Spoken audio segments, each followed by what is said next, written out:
Someone call a paraglide. That's a lot of letters. A B C D E F G H I J K L M N O P Q R S T U V W X Y Z. 나비루레로 마미무레로 야이루예요 나리루레로 바비부레로. Assalamualaikum warahmatullahi wabarakatuh. Waalaikumsalam warahmatullahi wabarakatuh. Akhirnya MC Pontianak dan MC Ketapang bertemu. Insya Allah kita menjadi MC Kalimantan Barat atau MC nasional ya, doain. Amin amin amin. Ini adalah MC terkenal Ketapang. Oh, tepuk tangan Amin, nih. amin. Gimana kabarnya? Baik dong Mbak Lulu. Wah, ini nyampe di Pontianak, apa perasaannya? Iya, perasaannya seperti kembali ke masa lalu. Iya. Oh iya, katanya Iya. dengar kabar bahwa Desti ini pernah kuliah, pernah pengenyam pendidikan di Pontianak. Betul, ternyata. Mbak Lulu. Di mana tuh, di mana? Di mana ya, anak pisip. Habis Anak pisip nih, Boy. Tadi dia udah nanya-nanya sama aku kan ya, aku siapa? Gak nanya balik, gak asik, Boy.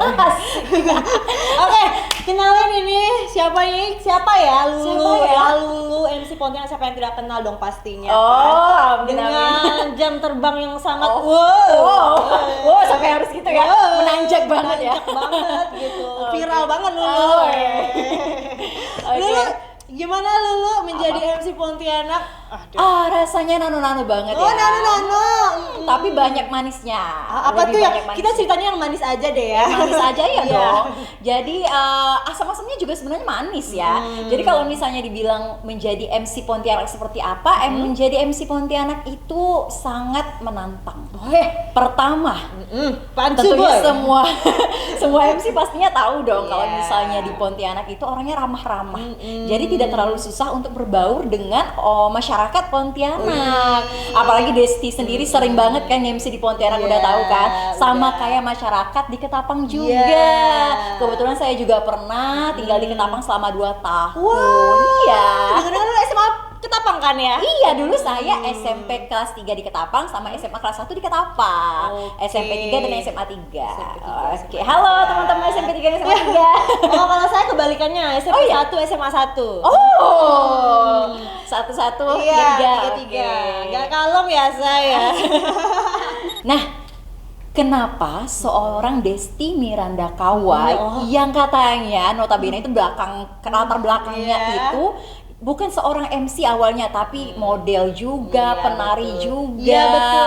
Boleh dong ceritain sedikit kenapa awalnya menjadi MC dan kemudian apa saja, sejak kapan menjadi seorang MC dan apa saja yang membuat Desti tertarik menjadi seorang MC? Oke, dimulai dari cerita yang sedikit aja Oke. nih. Awal mulanya karena kegiatan OSIS ya, 2013 kalau tidak salah. Berarti SMA? Iya, SMA. Wow. Sudah gak ada kepepet nih. MC nggak ada. Desti MC. Oke, aku MC. Oke, Dan itu teknik ya? Iya, pertama kalinya Oh. itu kan langsung udah oke. Dan itu langsung ada bupati. Oh my ada god. sekda. Oh ada my itu, god. oke. Tahu banget tuh rasanya kalau Iya, bisa tiba-tiba MC. Iya, apalagi acara sekolah kan gitu. Ya udah lanjut. Akhirnya keterusan deh ya. Iya. Sampailah aku kuliah. Kuliah juga aku masih cari job juga iya. gitu. Berarti waktu kuliah di Pontianak juga sering MC di Pontianak? keliling malah pernah ke Oh. Sanggau. Waduh, Kalimantan Barat ya. Iya. Luar biasa. Pernah Tepuk juga. tangan yang gede. Terus ke Sekadau juga. Iya. Luar biasa, Pokoknya luar udah biasa. Keliling-keliling lah gitu Oke. kan ya. Kegiatan kampus tapi kegiatan kampus nih Jadi gitu deh pokoknya seru terus akhirnya udah selesai kuliah nih ya lu Iya. ya. Bingung nih mau jadi apa lagi aku ya. Aduh, mau jadi apa nih? Basic, bingung gitu kan ya. Terus. Akhirnya aku ya udah kayaknya MC Ketapang nih belum ada nih kayak gitu Iya. kan. Menganggap peluangnya, peluang. Peluang Besti, peluang banget. Akhirnya aku mulai 2021 ya, balik ke Ketapang 2021 aku mulai nih. Aku mulai branding sendiri, kemudian mulai memperkenalkan diri aku dari nol. Wih, susah banget tuh Susah misalnya dari banget. Pontianak kan, bertahun-tahun di Pontianak terus balik ke kampung Iya, halaman. siapa? Gitu ya. Desti Kawai siapa, boy? Siapa boy? Gak ada yang kenal, boy.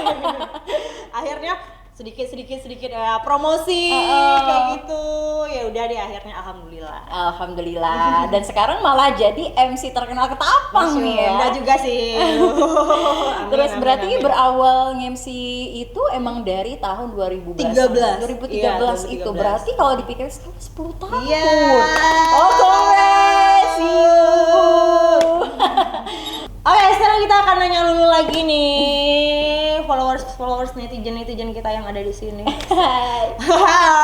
Oke, Mbak Lulu nih, Kak Lulu yang sangat cantik ulala bakra. Gimana sih akhirnya bisa memilih menjadi MC Pontianak? Gimana nih? Ceritain dong dikit. Okay. Banyak juga nggak apa-apa, say. Jadi berawal dari memang aku tuh suka ngobrol ya, suka ngobrol tapi yang berbobot. Oh gitu. Iya, aku nggak suka ngobrol-ngobrol yang nggak penting itu, nggak suka. Maksudnya ya gibah ya, itu nggak deh. Aku lebih suka ngobrol yang memang ada materi di dalamnya. Jadi setiap presentasi atau apapun saya selalu menjadi hal terdepan oleh teman-teman saya gitu kan. Kemudian aku berpikir, kalau aku pinter ngomong, aku kemana ya arahnya? Waktu itu lagi masih kuliah gitu kan di kebidanan gitu. Dan memikirkan kalau misalnya aku menjadi bidan, sepertinya tidak akan banyak nih yang aku ketemukan, tetapi akan sangat berdampak. Jadi orang-orangnya juga bisa kita ambil hatinya gitu kan. Notabene bahwa which is kalau misalnya kita bertemu dengan orang, pastinya kita harus mengambil hati orang-orang tersebut. Public speaking kita harus bagus ya. Nah kemudian tiba-tiba ada nih yang nawarin. Waktu itu lagi apa ya namanya, kecelakaan ibaratnya ya. Kecelakaan itu ibaratnya kita lagi butuh uang nih, kepepet banget. Disuruh tiba-tiba, kamu bisa nge-MC nggak? Bisa. Wah langsung MC-nya di hotel loh, Desti. Gaspol, take it gitu. Jadi perasaannya langsung lah, jadi kayaknya lega banget ya setelah mengeluarkan kesenangan kita gitu kan dalam berbicara, membuat orang merasa senang dengan kita, itu ternyata vibes-nya itu bagus banget itu di aku gitu. Jadi aku merasa didengarkan, merasa diperhatikan. Ini tuh yang dibutuhkan oleh seorang yang introvert seperti saya. Nah, Desti sebagai MC wedding juga nih, terjun sebagai MC wedding juga. Nah, karena menjadi MC wedding, apa sih perbedaan menurut Desti? MC wedding di Pontianak sama MC wedding di Ketapang itu ada perbedaan atau gambarannya seperti apa sih? Oke, sebenarnya secara keseluruhan ya itu hampir sama sebenarnya, tapi kita kan kembali lagi kepada klien kita maunya gimana. Tanya dulu kan, Mbak konsepnya mau gimana nih, mau pakai adat apa, mau apakah internasional kah atau gimana gitu. Untuk dalam segi perbedaan sih menurut saya tidak terlalu banyak lah ya, karena kita masih satu rumpun ya, Melayu juga, satu rumpun kayak gitu. Jadi kalau misalnya perbedaan-perbedaan ya menurut saya belum mendapatkan sih. Oh iya, hampir sama aja deh. Oke, kalau aku sih, kalau aku melihat perbedaan paling cuma di jam waktu aja. Oh, jam waktu. Iya nggak sih? Iya. Kalau di Ketapang itu dari mulai jam berapa ramenya itu? Iya, biasanya ada juga yang menerapkan kayak sistemnya di Pontianak kan, ada juga dari jam 1 sampai jam 5. Iya. Tapi ada juga nih kliennya yang menerapkan dari jam 3 sore sampai jam 8 kayak gitu. Seperti itu. Jadi ada juga perbedaan di situ ya. Berarti kita sepakat ya ada soalnya saya juga pernah MC di Ketapang juga. Memang seperti itu, ramainya itu nanti di jam habis maghrib, jam 6.30 Betul, gitu. karena memang udah jadi kebiasaan sih kali ya. Tapi ada beberapa yang memilih untuk tidak ikut itu jam yang itu. Jadi sudah menemukan sudah berapa hampir lebih dari 20 klien yang aku nggak pakai jam ini loh Kak Desti, aku pokoknya dari jam 12 sampai jam 5 aja gitu. Oke, berarti tapi masih sedikit sih. Tapi secara overall itu sama aja semuanya, cuma perbedaan jamnya aja. Dan juga karena kita masih rumpun Melayu, keramah tamahannya itu masih bagus banget ya. Orang Kalimantan Barat itu walaupun ada Dayak, Melayu, Chinese, semuanya itu menjadi satu. Itu senengnya itu ya di sana ya. Gimana bersosialisasi dengan orang-orang di sekitar saat ya MC? Oke, kalau aku orangnya ekstrovert banget ya. Jadi menurut aku ya enjoy aja, mudah aja untuk bergaul sama mereka. Pertama kenalan dulu sama keluarganya kan ya, gitu, kenal sama keluarganya, para bridesmaid-nya, kita lihat dulu siapa tuh, gitu, kenalan, foto-foto, story jangan lupa ya saya, story boy. Kalau lu gimana kalau lu? Kalau aku pribadi sih untuk bersosialisasi sama orang itu sebenarnya sangat menyenangkan banget. Sangat menyenangkan. Tetapi bagi seorang introvert butuh banyak charge nih. Oh ya gitu. Butuh banyak men-charge dirinya di rumah gitu ya. Jadi aku bukan tipikal yang ngumpul-ngumpul gitu. Tapi aku merasa seketika aku memberikan vibe positif kepada orang lain, ngajak bergurau, ngajak bercanda sama keluarga klien, apalagi sampai ibunya dan bapaknya itu bisa suka sama kita, itu merasa kayak nilai plus banget buat aku. Oh masya Allah, ternyata aku bisa juga. Dan ingat, ternyata introvert tidak seburuk itu. Introvert itu malah kalau misalnya bisa mengeluarkan dirinya dari zona nyamannya, mantep banget. TOP ya? TOP. Introvert, ekstrovert bisa bergaul, Besti. Nah, pertanyaan selanjutnya, Tuh. cara melatih skill nih. Katanya ada ikut beberapa pelatihan nih. Iya betul. Apa aja sih, kita pengen tahu dong apa gitu kan. Nah, Oke. Desti sendiri gimana melatih skill public speaking dan MC? Iya, aku sering melatih public speaking aku ya dengan leher ke atas. Apa tuh dengan leher ke atas? Wow, boleh praktekin dikit kali ya. Leher ke atas itu leher ke atas, kita ikut sering-sering pelatihan sayang. Ikut sering pelatihan. Carinya di mana gampang banget karena sekarang udah media sosial udah banyak banget. Bener banget. Kalau aku salah satu jebolan ISK.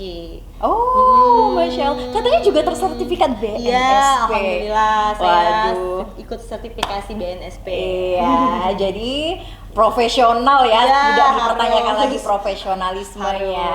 Harus, Oke, tanya oke. lagi. Kalau Mbak Lulu gimana nih? Gimana cara Mbak Lulu untuk bisa naikin skill Mbak Lulu di public speakingnya? Awalnya, aku tuh cuma belajar lewat YouTube. Oke. Lewat buku, kemudian nanya-nanya sama senior-senior kita yang luar biasa sekali di Pontianak. Terima kasih senior-senior. Siapa senior kita di Pontianak? Pastinya Desti juga tahu ya. Siapa lagi kalau Bang Gali? Bang Gali. Halo Bang Gali, Bang Didi. Bang Didi. Siapa lagi? Oke, siapa lagi Bang tuh? Maha. Maha. Siapa lagi ya? Banyak Apalagi ya. Nggak banyak bisa, ya. maaf ya, nggak bisa disebut satu persatu ya. Jadi nanya-nanya sama para senior-senior Oh, gitu. gitu ya. Kemudian selanjutnya ketika aku pengen belajar gitu kan, aku pengen belajar menjadi seorang yang bisa memberikan ilmu juga nih untuk orang lain, karena banyak sekali pertanyaan-pertanyaan, Kak nggak buka kelas, Kak nggak buka kelas. Iya. Akhirnya Akhirnya alhamdulillah ya. Keren. Dulu ada kelas loh. langsung dipromosiin ya. Loh. Jadi di partner speaking itu saya membuka kelas namanya partner speaking. Jadi di situ saya tidak hanya bukan mengajarkan, lebih ke mentor dan coach ya. Dan keren, juga saya belajar ke diri saya untuk menjadi seorang mentor yang baik, coach yang baik, tapi tidak menggurui. Nah, di situ sangat dilatih banget untuk keterampilan dalam berbicara. Skill dalam berbicara itu benar-benar lagi dipertaruhkan banget tuh di situ. Alhamdulillah menemukan orang-orang dengan circle yang baik gitu kan. Orang-orang yang ingin belajar public speaking itu rata-rata memiliki attitude dan skill yang baik ternyata. Bahkan ada juga di kelas itu orang-orang yang sudah menjadi lawyer, sudah menjadi polisi, sudah menjadi yang lain, tapi tetap mau belajar public speaking itu. Artinya banyak sekali yang mau belajar public speaking ini. Wih keren, tepuk tangan dong buat Mbak Lulu, Boy. Terima kasih teman-teman public speaking. Udah berapa nih seasonnya? Season 3. Nah, karena mau di apa kan ya, dieksklusifkan sehingga saya cuma buka setahun sekali. Oh, setahun sekali. Jadi nanti akan dibuka di awal tahun 2024 lagi. Yang Ya. mau gabung silakan sama Lulu ya, MC Pontianak. Amin. Nah, pertanyaan selanjutnya, kalau misalnya ngejob, kalau misalnya ngejob itu kalau boleh tahu istirahatnya di mana, apa yang dilakukan kalau misalnya lagi break, misalnya kita nge-MC akad ya ke resepsi itu kan ada jeda, itu kemana? Boleh cerita dikit ya. Kalau di Ketapang biasanya kan aku deket nih, rumah aku deket sama kota kan. Jadi aku pulang dulu, Besti. Nah, gue pulang dulu, istirahat sebentar, pulang, ngecas energi kan. Abis itu datang paling awal. Wow. Nah, kenapa? Kenapa? Buat konten dulu. Dia konten kreator juga, Boy. Iya, konten kreator nih. Jalan-jalan manja gitu kan ya, buat personal branding MC perlu ya saya. Iya, karena saya melihat seorang Desti juga ya, tidak ada cacat buruk yang saya dengar soalnya. Oh, ya Allah. Itu berarti benar-benar disiplinnya dia dijaga banget ya. Allah, harus takut. Luar biasa. Nah, pertanyaannya adalah apa saja kendala yang Desti alami saat MC? Oke. Dan bagaimana cara mengatasinya? Oke, pasti ya setiap ada yang tidak sempurnanya itu Iya, ada. pasti. Tapi kita akan menutup ketidaksempurnaan itu bagaimana caranya kan Iya. ya. Kalau Desti misalnya kalau ada kendala-kendala, Desti harus cepat tanggap nih. Misalnya nih, Desti ini ada rendernya berubah ya, ini harus di atas ya. Iya, bener-bener Gitu banget, kan ya. Bang. Jadi, oh oke, siap Bang. Orangnya mana? Orangnya ini. Oke, kita catat langsung kita catat ya. Kita catat langsung kita kondisionalkan dengan Iya. kawan-kawan WO dan lain-lain. Oh. Kayak gercep-gercep. Jawaban yang bagus, luar biasa. Kalau Mbak Lulu gimana? Aku sama Mbak Desti sama, cuman kalau aku pribadi memang ada beberapa kendala lagi. Misalnya ada beberapa yang tidak sesuai dengan waktu. Iya, tidak sesuai dengan waktu dan juga adat ya. Adat mungkin di ibu kota dengan di sini itu berbeda. Jadi kalau misalnya waktu itu kita tidak bisa stagnan, jam segini harus ada ini, momen ini, jam segini harus ada momen ini, nggak bisa, karena kita memikirkan tamu-tamu undangan yang lain juga, dan juga kita lebih mengedepankan prioritas juga ya. Yang prioritas ini bukan masalah yang lebih tinggi, tetapi lebih ke untuk yang paling diutamakan, misalnya ada yang lebih tua dan segala macam. Kita juga harus memikirkan hal-hal tersebut. Terutama pihak keluarga ya harus banget ya. Benar sekali.